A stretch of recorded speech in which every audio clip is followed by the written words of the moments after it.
गुरपतवंत सिंह पन्नू भारत को यह धमकी देता है और कहता है कि वो भारत के एयर इंडिया विमान को बम से उड़ा देगा। उसने धमकी में यह भी कहा कि 1 नवंबर से 19 नवंबर तक एयर इंडिया की फ्लाइट में सफर करने से बचे, क्योंकि ये किसी भी दिन बम से उड़ाए जा सकते हैं। आखिर पन्नू की इतनी हिम्मत कैसे हो जाती है और पन्नू ये धमकी आखिर भारत को क्यों दे रहा है? नमस्कार, मैं आपके साथ के राणा, इंडिया 27 देख रहे हैं आप। पन्नू की इस धमकी के बाद ही कुछ सवाल उठते हैं और आज उन्हीं सवालों का विश्लेषण हम इस वीडियो में करेंगे। पहला सवाल तो यह उठता है कि आखिर बम से उड़ाने की धमकी भारतीय विमानों को पन्नू दे क्यों रहा है। सवाल नंबर 2 कि भारत पर आरोप लगाने वाले कनाडा के प्रधानमंत्री ट्रूडो क्या पन्नू के इशारे पर ही भारत पर आरोप लगा रहे थे क्या? सवाल नंबर 3 कि जब पन्नू की हत्या की साजिश की बात सामने आई तो अमेरिका, कनाडा, रशिया सबके पेट में दर्द होने लगा, हाय तौबा मचाने लगे और भारत का उसमें नाम शामिल करने लगे कि भारत पन्नू की हत्या की साजिश रच रहा है। लेकिन सवाल नंबर 4 इसी से जुड़ जाता है कि जब पन्नू भारत के विमानों को बम से उड़ाने की धमकी देता है तो ये सारे देश अपने मुंह में फेविकोल जमाकर क्यों बैठ जाते हैं। और सवाल नंबर 5 कि पन्नू की विमान को बम से उड़ाने की धमकी 1985 के विमान हादसे की याद आखिर क्यों दिलाती है। तो सबसे पहले सवाल पर बात करेंगे कि पन्नू ने बम से उड़ाने की धमकी आखिर भारतीय विमान को क्यों दी है। सिख दंगों के जो 1984 में हुए थे उसकी 40वीं बरसी है नवंबर के महीने में, और पन्नू ने उसी बरसी को लेकर यह कहा कि 1 नवंबर से लेकर 19 नवंबर के बीच किसी भी दिन भारतीय एयर इंडिया में धमाका हो सकता है। उसने यह भी कहा कि जो भी सिख समाज से जुड़े हुए लोग हैं वो इन तारीखों के बीच एयर इंडिया में सफर ना करें, क्योंकि धमाका होना तो निश्चित है। अब इतनी बात तो समझ में आती है, लेकिन इसी के बाद जब सवाल नंबर 2 पर आते हैं तो सवाल नंबर 2 यह है कि आखिर भारत पर क्या ट्रूडो उसी के इशारे पर आरोप लगा रहे थे क्या? तो यह बात आप खुद इस वीडियो में देख लीजिए, इसको सुनिए, उसके बाद आगे की बात करेंगे। Like what Prime Minister Trudeau, when they made this statement yesterday publicly, it shows their Canada's unwavering commitment to justice, a rule of law, and the national security. And Sikhs for Justice have been communicating with the Prime Minister office for the last 2 to 3 years, detailing all the spy network that Indian High Commissioner who has been Pannu खुद इस video में यह कह रहा है कि Canada के प्रधानमंत्री ट्रूडो से उनकी बात हुई जो न्याय दिलाने की बात कर रहे हैं, और साथ ही यह भी कह रहा है कि 2-3 साल से लगातार दोस्ती उनकी ट्रूडो के साथ है और ट्रूडो खालिस्तान को लेकर समर्थन करते हैं और इसीलिए निज्जर की हत्या से लेकर तमाम चीजें, और यहां तक भी कहा पन्नू ने कि भारतीय खुफिया जानकारियां भी वो लगातार कनाडा को देता रहा है कि ताकि सिखों को, खालिस्तानियों को इंसाफ मिल सके उसके बदले में। तो उसी के इशारे पर ट्रूडो भारत पर यह आरोप लगाते हैं कि निज्जर की हत्या में तो भारत का हाथ है। सबसे पहले वो कहते हैं कि भारत का हाथ है, फिर वो कहते हैं कि भारत की एजेंसी का हाथ है, फिर वो कहते हैं कि लॉरेंस बिश्नोई का हाथ है। लेकिन किसी के भी मामले में वो एक भी बार सबूत नहीं दे पाते हैं और उसके बाद सॉरी बोलकर बात खत्म कर देते हैं और कहते हैं कि ये तो सिर्फ कुछ जानकारियां थी, एविडेंस हमारे पास नहीं है।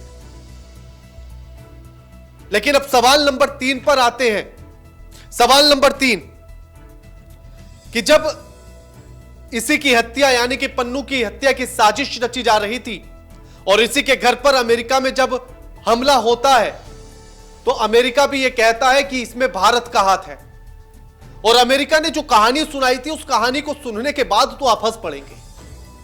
अमेरिका ने कहा कि भारत का एक व्यक्ति जो सरकारी कर्मचारी है वो किसी ए आदमी से मिलता है, ए आदमी सी और डी आदमी से मिलते हैं और उनके साथ मिलकर साजिश रची जाती है पन्नू की हत्या की। लेकिन उन्हीं में से डी नाम का जो व्यक्ति था वो अमेरिका की एजेंसी का एजेंट था, जो इस पूरी बात को पुलिस को बता देता है। और जब हमला करने के लिए उस पर पहुंचते हैं पन्नू पर, तो पुलिस इस हमले को जो है नाकाम कर देती है और पन्नू बच जाता है। आप सोचिए कि ऐसी थर्ड ग्रेड की कहानी तो शायद आपने किसी थर्ड ग्रेड वाली फिल्म में भी नहीं देखी होगी, कि भारत का एक सरकारी कर्मचारी किसी एक व्यक्ति से मिला, उसने सीडी से मिला और डी जो था वो एजेंसी का एजेंट था, और इसलिए पूरी पोल पट्टी खुल जाती है और बड़ी आसानी से यह बात साबित हो जाती है कि इसमें तो भारत का हाथ है। ऐसी बेतुकी बातें अमेरिका ने इसमें की, और इसी के बाद अमेरिका की कोर्ट ने एक नोटिस भी जारी किया, और जिसमें विकास यादव और निखिल का नाम उसमें दिया और उन्हें पेश होने के लिए क्या, यानी कि समन जारी किया था उनके खिलाफ, जिसमें विकास यादव को रॉ का एजेंट बताया गया था, सरकारी कर्मचारी बताया गया था, और फिर यह बताया गया कि विकास ने ही अपने दोस्त निखिल से जो है बातचीत की और उससे इस पूरे मामले के लिए सहायता मांगी। और निखिल गुप्ता पर जो गुजरात में कुछ केस चल रहे थे, कहा गया कि अगर पन्नू की हत्या में वो शामिल हो जाता है तो गुजरात के सारे केस वो खत्म करा देगा। निखिल इस बात पर राजी हो जाता है और निखिल फिर दो अमेरिका के लोगों से मिलता है, एसी और यूसी, जिनमें से यूसी अमेरिका की एजेंसी एफटीआई का एजेंट था, माफ कीजिएगा एफबीआई का एजेंट था, और एफबीआई का एजेंट होने के नाते वो सारी बात पुलिस को बता देता है, और जिसके बाद ये पूरा प्लान फेल हो जाता है। ये तो वो बात थी जो अमेरिका ने बताई थी। इन आरोपों के कुछ महीने बाद ही दिल्ली पुलिस की स्पेशल सेल इसी विकास यादव नाम के आदमी को दिल्ली से ही गिरफ्तार करती है, वो भी उगाही के आरोप में।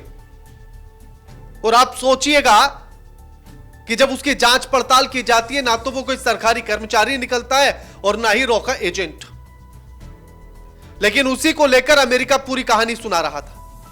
अब ये जरा आप देखिएगा, ये लेटर है जो अमेरिका की कोर्ट ने भेजा था, और इस लेटर पर सीधे तौर पर यह लिखा गया है कि विकास गुप्ता और निखिल गुप्ता, माफ कीजिएगा विकास यादव और निखिल को लेकर जो है उन्होंने ये लेटर लिखा, और जिसमें उन्होंने कहा कि इनको ये समन जारी किया जा रहा है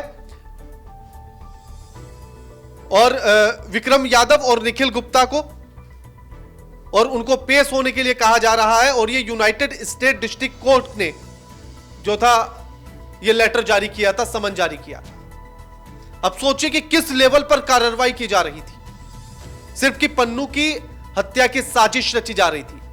वही पन्नू 2019 में जिसके संगठन को बैन किया था भारत सरकार ने, और 2020 में जिसे खालिस्तानी आतंकवादी घोषित कर देती है भारत की सरकार। लेकिन अब जब पन्नू हर साल इसी तरह से धमकियां देता है, पिछले साल भी उसने इसी तरह की धमकी दी थी, उसके बाद संसद हमले को लेकर उसने धमकी दी थी, अब फिर से उसने 1 नवंबर से 19 नवंबर के बीच भारतीय एयर इंडिया के विमान में धमाका करने की धमकी दी, तो तीनों देशों के मुंह में फेविकोल आ गया है। एक शब्द बोलने के लिए तैयार नहीं है, उसको यह कहने के लिए तैयार नहीं है कि भारत के लिए तुम ऐसा क्यों कर रहे हो। और दूसरी तरफ कहते हैं कि भारत की अखंडता को लेकर तो हम प्रतिबद्ध हैं। कनाडा के प्रधानमंत्री ने भी कही थी, आपको 1-2 वीडियो पहले ही इस बात को भी हमने दिखाया था। तो भारत की अखंडता को लेकर भी ये प्रतिबद्ध है, लेकिन कोई भारत को धमकी दे उसको लेकर ये मौन धारण कर लेते हैं, मुंह में फेविकोल जमा कर बैठ जाते हैं, फिर मुंह नहीं खुलता इनका किसी भी देश का। अब सबसे बड़ा सवाल इसीलिए यह है कि आखिर ये सब चुप क्यों है। क्या सभी को खालिस्तानियों से कोई फायदा होने वाला है, या फिर सभी को भारत के टुकड़े करने के बाद कोई फायदा मिलेगा कि अलग देश जो है खालिस्तान बन जाएगा तो उसके बाद इनको कुछ फायदा हो जाएगा। राजनीतिक तौर पर तो तमाम पेच है इसमें अभी भी और तमाम कहानियां, लेकिन जो देश उस आतंकवादी को पनाह दे रहे हैं, चाहे अमेरिका हो या कनाडा, जवाब तो उन्हें भी एक ना एक दिन देना पड़ेगा। और भारत उनसे यह जवाब लेकर रहेगा कि जिसको हमने आतंकी कहा, जिसको हमने आतंकी घोषित कर दिया, पूरे सबूत दिए गए उसके खिलाफ, उसके बाद भी आप उसके खिलाफ कोई भी कार्रवाई क्यों नहीं कर रहे हैं, इसका जवाब देना पड़ेगा। और अब आखिरी सवाल कि आखिर पन्नू की इस धमकी के बाद 1985 के विमान धमाके की आखिर क्यों याद आ जाती है। समय 23 जून दोपहर का था जब तलविंदर सिंह परमार, बब्बर खालसा संगठन उस विमान में धमाके की एक साजिश रचता है। और जिस तरह से पन्नू ने धमकी दी, इसी तरह से तब भी धमकी दी गई थी। लेकिन तब इतने टेक्निकल तौर पर, जांच के तौर पर इतने मजबूत नहीं थे। एयरपोर्ट पर किसी इतने बड़े इंतजाम नहीं होते थे जैसे अब है।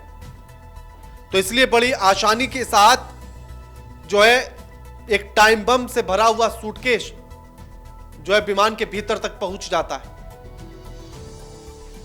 और जिसमें 300 से ज्यादा 329 लोग सवार थे, जिनमें से कनाडाई के थे, अमेरिका के थे, बाकी और देशों के भी थे, लेकिन क्रू मेंबर जो थे वो भारत के थे। और आपको याद होगा एक फिल्म नदिया के पार, उसमें जो मेन हीरो है सचिन पिलगावकर, उनके जो बड़े भाई का किरदार करने वाले एक्टर हैं इंदर ठाकुर, वो अपने परिवार के साथ उसी विमान में सवार थे और वो भी उसी हादसे का शिकार हो जाते। 329 के 29 लोग मौत की नींद सो जाते हैं। अचानक से विमान में धमाका होता है, विमान के बीचों बीच एक गड्ढा दिखाई देता है और पिछले और अगले हिस्से में दरार आ जाती है धमाके के बाद, और उसी बीच में से विमान के यात्रियों का सामान और यात्री गिरने लगते हैं और धीरे धीरे पूरा विमान क्रैश होता है और समुद्र में समा जाता है। 20 साल तक यह केस चलता है। कनाडा को इस हमले से 6 महीने पहले भारत सरकार ने जानकारी दे दी थी कि ऐसा ऐसा कुछ हो सकता है, ध्यान दीजिए। लेकिन कनाडा की सरकार चुप्पी साधे बैठी रही और उसके बाद 20 साल तक केस चलता है और इसी पर करोड़ों रुपए खर्च जो है सरकार कर देती है कनाडा की, लेकिन उसके बाद भी रिजल्ट जीरो निकलता है। 46,800 करोड़ रुपए कनाडा की सरकार ने इस केस पर खर्च किए और अंजाम बाद में यही निकला कि सारे आरोपियों को रिहा कर दिया गया। एक एक करके सारे आरोपी रिहा हो गए। किसी को इंसाफ नहीं दिला पाई, ना अपने कनाडा के नागरिकों को जिसमें 84 से ज्यादा बच्चे थे, ना तो उनको इंसाफ दिला पाई, और बाकियों की तो खैर आप उम्मीद ही मत कीजिए कि कनाडा की सरकार किसी और को इंसाफ क्या दिला सकती है। इतना रुपया खर्च, इतने सालों का समय खर्च करने के बाद भी कनाडा की सरकार फेल रही और अब फिर से उसी तरह की धमकी पन्नू दे रहा है। लेकिन इस बात को याद रखे पन्नू कि तब टोरंटो से वो फ्लाइट जानी थी और अब जो बात कर रहा है पन्नू, उसमें और अब में फर्क है। तब 1984-85 का देश था भारत, आज 2024 का है।